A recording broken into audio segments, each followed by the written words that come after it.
வாங்க நண்பர்களே, இன்றைக்கி நம்ம சூடான சுவையான பிரியாணி எப்படி செய்யலான்னு பார்க்கலாம் வாங்க. ஃபர்ஸ்ட் ஒரு குக்கரில் 4 டேபிள் ஸ்பூன் எண்ணெய் ஊற்றிடணும்.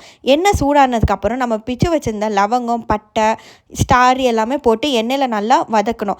அதுக்கப்புறம் நம்ம கட் பண்ணி வச்சுருந்த ஆனியன் ப்ளஸ் நம்ம அரைச்சி வச்சுருந்த இஞ்சி பூண்டு பேஸ்ட்டு, ஸோ எல்லாமே போட்டு அந்த ஸ்மெல் போகிற வர நல்லா சூட்லேயே வதக்கிடணும். அப்புறம் நம்ம தக்காளி சைடில் கட் பண்ணி வச்சுருந்தோம், அதுவும் போட்டு நல்லா அந்த தக்காளியை நல்லா மசைகிற அளவுக்கு வதக்கிடணும். ஸோ இதில் தேவையான அளவுக்கு உப்பு, லைட்டாக டர்மரிக் பவுடர் போட்டுக்கலாம். அப்புறம் நம்ம க்ளீன் பண்ணி வச்சுருந்த சிக்கனையும் லெக் பீஸ் வாங்கியிருக்கோம். ஸோ லெக் பீஸை நல்லா க்ளீன் பண்ணி அது மசாலாவோட நல்லா அப்சர்வ் ஆகிற வர நல்லா மிக்ஸ் பண்ணிக்கணும். அப்புறம் நாங்கள் எப்பவுமே ஆச்சி பிரியாணி மசாலா தான் யூஸ் பண்ணுவோம் பிரியாணிக்கு. ஸோ இது சூப்பரான டேஸ்ட்டில் அவுட்புட் வரனால நான் மோஸ்ட்டாக இது தான் யூஸ் பண்ணுவேன். ஸோ இது போட்டு நல்லா கலரி விட்டுக்கணும். ஸோ அந்த மசாலா எல்லாமே சிக்கனில் அப்படியே இறங்கிட்ட பிறகு நமக்கு பார்க்கும்போதே அப்படியே சூப்பராக இருக்கும். ஸோ இந்த கன்சிஸ்டன்சி வரப்போ நம்ம தேவையான அளவு தண்ணி ஊற்றிக்கணும். ஸோ தண்ணி வந்து அரிசிக்கு ஏற்ற ஊற்றணும். நாங்கள் இங்கே ஃபிலிப்பைன்ஸில் இருக்கனால இங்கே ஃபிலிப்பைன்ஸ் அரிசி பொறுத்த வரைக்கும் 1 கிளாஸ் அரிசிக்கு 1.5 கிளாஸ் தண்ணி ஊற்றுவோம். ஸோ அதே மாதிரி நாங்கள் க்ளீன் பண்ணி வச்சுருந்த அரிசியை போட்டுட்டு நல்லா தண்ணி ஊற்றிடணும். அப்புறக்கு புளிப்புக்கு ஏற்ற லெமன்ஸ், ஸோ இங்கே லெமன்ஸ் இல்லாதனால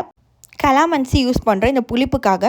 அதுக்கப்புறம் நல்லா தண்ணி சூடாயிட்ட பிறகு நம்ம க்ளீன் பண்ணி வச்சுருந்த அரிசியும் அதில் போட்டு நல்லா மிக்ஸ் பண்ணக்கூடாது, பிரியாணி குழஞ்சிரும். ஆனால் லைட்டாக மிக்ஸ் பண்ணிவிட்டு நம்ம நல்லா உப்பு செக் பண்ணிவிட்டு க்ளோஸ் பண்ணி வச்சிடணும். ஸோ குக்கருக்கு ஏற்ற விசில் என்னோடய விசில் வந்து 2 விசில் வந்தாலே நல்லா சோறு வெந்துடும். அப்புறம் அவுட்புட் பாருங்கள், இப்படி தான் இருந்துச்சு. செம்ம டேஸ்ட்டாக சூப்பராக இருந்துச்சு பார்க்கும்போதே.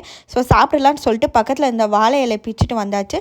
ஸோ ஃபர்ஸ்ட் வந்து சர்வ் பண்ணுறோம். பிரியாணி ப்ளஸ் பெப்பர் சிக்கன்ஸ் கூடவே சைட் டிஷ் ஆட் பண்ணியிருந்தேன். ப்ளஸ் நான் வந்து பெப்பர் சிக்கன் எல்லாமே வச்சு ஒரு வாய் அப்புறம் ஆசமாக இருந்துச்சு. ஸோ ஃப்ரெண்ட்ஸ், மறக்காமல் லைக், சப்ஸ்கிரைப் மற்றும் ஷேர் பண்ணிவிடுங்க.